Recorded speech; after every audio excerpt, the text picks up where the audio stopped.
तो नमस्कार दोस्तों, मेरे इस चैनल पर आप सभी का स्वागत है जिसका नाम है सेल। सेल इज़ एक यूनिक नेम है और इसके चैनल का नाम रखने के पीछे का कारण भी है क्योंकि आप सभी जानते हैं कि जो सेल है, सेल अपने आप में एक कंप्लीट कॉन्सेप्ट को रिप्रेजेंट करने की कैपेबिलिटी रखता है। इसलिए इस पर्टिकुलर चैनल का नाम हमने रखा है सेल, जो एक पर्टिकुलर सिंगल सेल बॉडी में भी प्रेजेंट होता है और वही सेल एक पर्टिकुलर मल्टी सेलुलर बॉडी में भी प्रेजेंट होता है। इट मीन्स कि आप ये कह सकते हैं कि सेल एक कंप्लीट कॉन्सेप्ट को रिप्रेजेंट करता है जो हर एक फंक्शंस को करने की कैपेबिलिटी रखता है और हर तरीके के स्ट्रक्चर को बनाने की कैपेबिलिटी रखता है। इसलिए इस चैनल का नाम मैंने मॉडिफाई करके सेल नाम दिया है। तो उम्मीद करता हूँ मेरे जितने भी वीडियो हैं आपको समझ में आ रहे होंगे, बहुत ही अच्छे तरीके से समझ में आ रहे हैं, या जिसको भी नहीं समझ में आ रहा हो प्लीज़ वो कमेंट कर सकता है। और मेरी कोशिश रहेगी कि इस पर्टिकुलर टॉपिक के साथ साथ जितने भी नए टॉपिक्स आएंगे आपके सामने उनको बहुत ही अच्छे तरीके से आपको मैं समझाने का प्रयास करूँगा। और उम्मीद यही है कि आपको समझ में आ रहा है, तो लाइक या शेयर सब्सक्राइब ज़रूर करते रहें। अब जो हम पढ़ रहे थे पिछले वीडियो के अकॉर्डिंग, जो पिछले हफ्ते हमने पढ़ा था उसके अकॉर्डिंग अब हमको जो पढ़ना है वो क्या पढ़ना है, वो उसी का हिस्सा है उस रिप्रोडक्शन का जिसके बारे में हमने जाना था कि रिप्रोडक्शन जो होता है वो कितने प्रकार का होता है। ये मैंने पीछे वीडियो में बताया था, ठीक। और ये रिप्रोडक्शन मेनली दो तरह का था, ये याद रख लीजिएगा। ए सेक्सुअल रिप्रोडक्शन, ए सेक्सुअल, और दूसरा क्या था, सेक्सुअल। क्लियर है, ठीक। इसमें मैंने ये बताया था कि एक पर्टिकुलर प्रोसेस ऐसी होती है जो विदाउट गैमीट फ्यूजन होता है। कौन सा होता है? विदाउट गैमीट फ्यूजन, ठीक है, गैमीट फ्यूजन। अब कुछ टर्म आपको थोड़े से समझने, उसके बाद इस पर्टिकुलर प्रोसेस के आगे हम चलेंगे। एक बार समझाने की बात ये करेंगे कि ये जो गैमीट कह रहा है कि विदाउट गैमीट का फॉर्मेशन कर रहा है, ये कैसे पॉसिबल है और ये पॉसिबल है तो कैसे ये होता है, इसके बारे में हमको थोड़ा सा समझना है। उसके बाद हम आगे बढ़ेंगे, जो आगे की प्रोसेस होती है उसके बाद, ठीक। तो अब आप थोड़ा सा ऐसे देख लीजिए कैसे कि क्या कंडीशन होती है।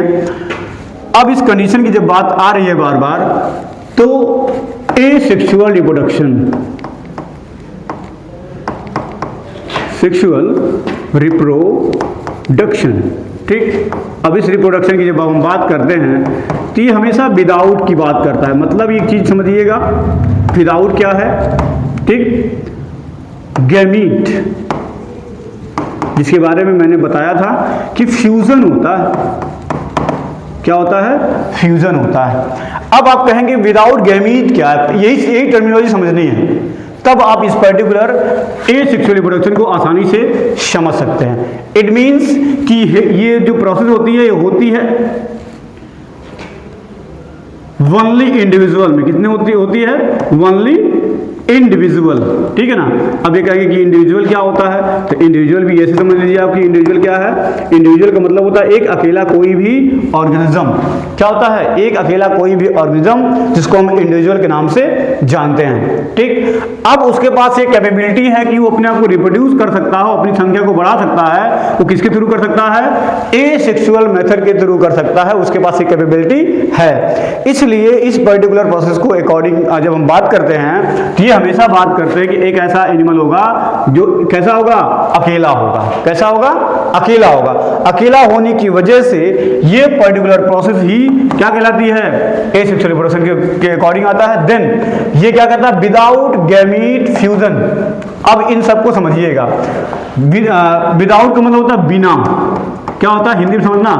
बिना होता है, मतलब, ठीक। और इसको हम क्या कहते हैं? इसको हम कह सकते हैं कि एक दो तरह के गैमीट बनते हैं, ठीक है। मतलब इंडिविजुअल बॉडी में दो तरह के गैमीट बनते हैं। एक को हम कहते हैं मेल गैमीट। क्या कहते हैं? मेल गैमीट, ठीक। और एक को कहते हैं फीमेल गैमीट। क्या कहते हैं? फीमेल गैमीट, ये कहते हैं। क्लियर? अब जो ये दोनों चीज बना हुआ है, इसको और इसको यदि हम कंसीडर करते हैं तो इनका क्या होता है? फ्यूजन। अब फ्यूजन का मतलब होता है जुड़ना। क्या होता है? जुड़ना होता है। क्या होता है? जुड़ना होता है। तो फ्यूज होगा आप एक टर्म सुने होंगे ना, फ्यूज होना, बल्ब का फ्यूज होना, सुने हो ना? तो उसमें उस बल्ब में क्या होता है, हमको बता दीजिए क्या होता है? एक अब नहीं, आप एक 100 वाट का बल्ब लीजिए और उस 100 वाट बल्ब को आप देखिए, ठीक है? तो उसमें जब देखेंगे तो यदि वो जल रहा है प्रॉपर तो कोई दिक्कत नहीं है, लेकिन जब वो फ्यूज हो जाता है, फ्यूज का मतलब समझते हो? अब ये बताए हैं फ्यूज का मतलब क्या होता है? जुड़ना। फ्यूज का मतलब होता है जुड़ा हुआ, ठीक? तो जब वो 100 वाट का बल्ब लीजिए तो देखेंगे दोनों तार के बीच में एक तार है लगा हुआ जो दोनों तारों को जोड़ा हुआ है, ऐसे होता है, और ऐसे बीच में एक तार लगा रहता है, ठीक? अब जो ये तार लगा हुआ है ना इस कंडीशन पे ऐसे, ठीक? अब देखो टंगस्टन का तार है, ये कौन सा तार है? टंगस्टन का तार है। अब ये टंगस्टन तार इस तार को भी इस तार को क्या करेगा? जोड़ा हुआ है इससे, ठीक? और जब तक ये इन दोनों तारों के साथ जुड़ा रहता है तब तक वो बल्ब जलता है, ध्यान देना मेरी बात को। और जब इसमें से किसी एक से ये टूट कर ऐसे अलग हो जाए, ठीक, तो क्या हो गया? अब लोग कहते हैं बल्ब फ्यूज हो गया है, ध्यान देना मेरी बात को। लोग कहते हैं कि बल्ब फ्यूज हो गया, एक्चुअली बल्ब नहीं फ्यूज होता है, बल्ब का जो फ्यूजन था वो टूट गया है। क्या था? टूट गया है। जब फ्यूजन टूटेगा तो बल्ब कैसे जलेगा? क्योंकि लाइट सिर्फ एक ही तार में आ रही है, दूसरा तार क्या है उसके साथ कनेक्ट ही नहीं है। जब तक कनेक्ट नहीं होगा तब तक वो बल्ब जलेगा नहीं, ठीक? ध्यान देना मेरी बात को। और लाइट दोनों में, एक में मेन आ रहा है और एक में अर्थ आ रहा है, ठीक? जब एक में मेन और एक में अर्थ, जब तक दोनों जुड़ेंगे नहीं इस कंडीशन के बेस पे तब तक वो बल्ब जलेगा नहीं। और वही टंगस्टन का तार जो इसको और इसको जोड़ के रखा हुआ है वही क्या कर जाता है? उस फ्यूजन से हट जाता है। इसलिए लोग कहते हैं कि ये बल्ब फ्यूज, एक्चुअली में उनको पता ही नहीं है कि बल्ब का फ्यूजन क्या होता है, ठीक?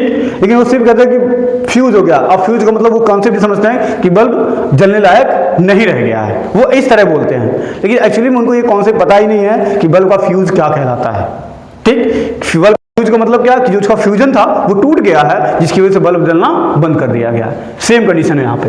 अब सोचो कि ये फ्यूजन है और इस फ्यूजन की वजह से ये क्या कहलाता है? जुड़ा हुआ। अब सिंपल सी बात है ना, कोई एक चीज कभी जुड़ेगा? हमको बता देना, कोई एक चीज कभी जुड़ेगी? नहीं जुड़ेगी।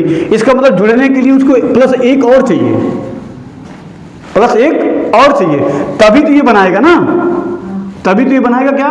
ये बनाएगा दो, बनाएगा दो। लेकिन ध्यान देना बात को, ये तो गणितीय पैसे में हम कहेंगे 1 + 1 = 2 होता है। लेकिन जब हम सेलुलर लेवल पे आएंगे, इस सेलुलर लेवल पे जब आएंगे तो 1 = 1 ही होता है। 1 + 1 = 1 ही होता है, ये ध्यान रखना।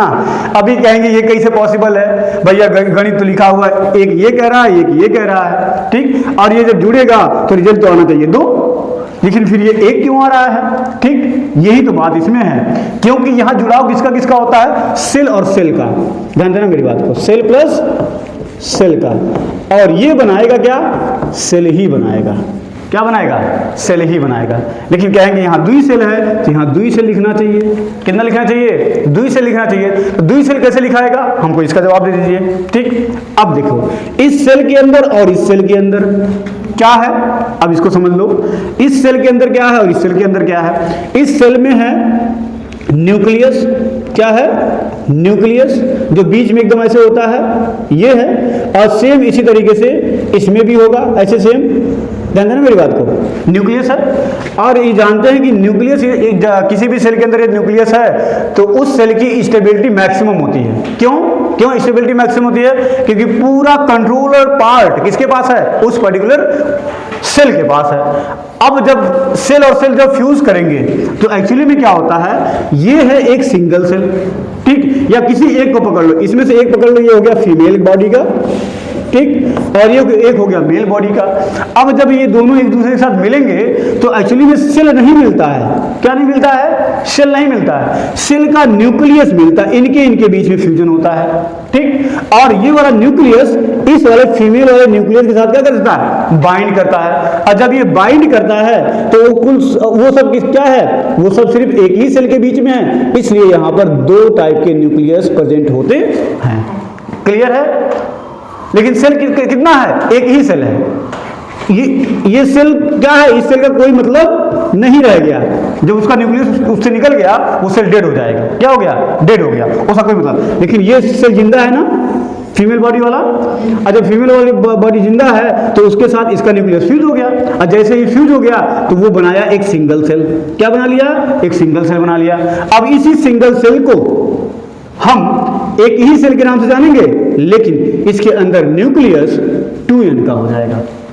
कितने n का हो जाएगा? 2n का हो जाएगा। मतलब क्या है कि एक n यहां था और एक n यहां था। क्लियर हो गया? अब ये जब दोनों जुड़ेंगे तो ये बनाएंगे कितने? 2n। लेकिन होगा कौन सा सेल? एक सेल। क्या होगा? एक सेल। इसलिए अब यहां पर ये गणितीय रूप से जब देखा जाए तो ये दो नहीं होगा, एक ही सेल में दो न्यूक्लियस प्रेजेंट होते हैं। इसलिए ऐसी प्रेजेंटेशन को क्या कहते हैं? 2n के रूप में जानते हैं। क्लियर हो गया? इतना से क्लियर। लेकिन अब हम बातें हैं इस बात की बात कर लेते हैं। ये समझ में आया? गैमीट समझ में आया कि नहीं आया? आया ना सब गैमीट। अब इन गैमीट में चाहे मेल हो या फीमेल हो, ठीक, लेकिन इनमें कोई भी जुड़ाव नहीं होता है।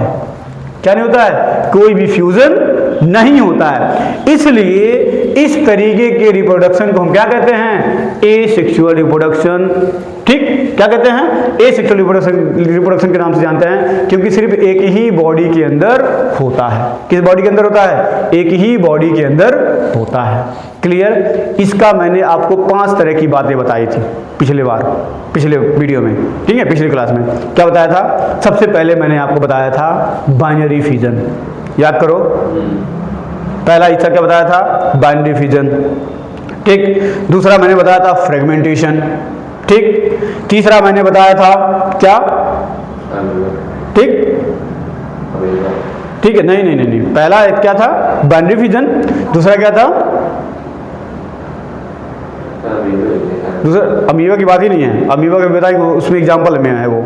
ठीक है, पहला क्या था?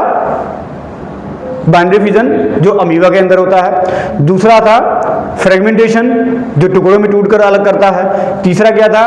तीसरा था बडिंग।